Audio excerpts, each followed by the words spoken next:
Masalah keperluan asas seperti bekalan elektrik dan air terutama di pos kawalan sempadan menjadi antara kesukaran yang ditempuh pasukan gerakan UMNO PGA ketika ini. Hal demikian menyukarkan sekaligus memberi ancaman kepada anggota yang bertugas untuk melakukan pemantauan dan rondaan terutama pada waktu malam di sepanjang laluan keselamatan negara.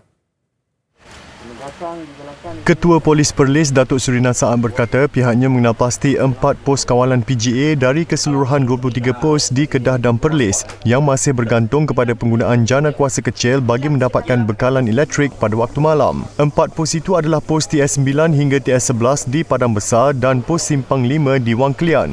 Bagi memenuhi keperluan asas untuk pasukan keselamatan negara itu, Datuk Surina berkata pihaknya akan memanjangkan permohonan elektrik atau dalam bentuk solar. Sebab keperluan asas tu perlu ada dari segi dalam bentuk apa pun dia adalah kita kaitkan juga dengan keselamatan lah kan.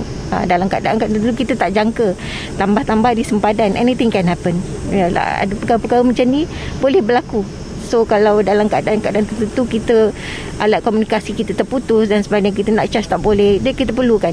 Beliau berkata demikian selepas melakukan lawatan ke pos TS9 hingga TS11 di Padang Besar. Dalam perkembangan lain, Datuk Surina akan membawa laporan mengenai ancaman drone di kawasan laluan keselamatan negara kepada pihak Majlis Keselamatan Negara MKN untuk tindakan susulan. Menurutnya, PGA menerima ancaman terbaru drone di satu pos kawalan di kawasan Chupeng, menjadikan keseluruhan ancaman yang diterima sejak minggu lalu adalah sekurang-kurangnya 4 kes. Difahamkan drone yang diterbangkan rendah itu bertujuan memantau pergerakan anggota yang keluar melakukan rondaan dalam radius 500 meter. Setakat ini, kata Datuk Surina, pihaknya tidak boleh mengambil tindakan dengan menembak jatuh drone terbabit kerana perlu mematuhi prosedur operasi standard SOP.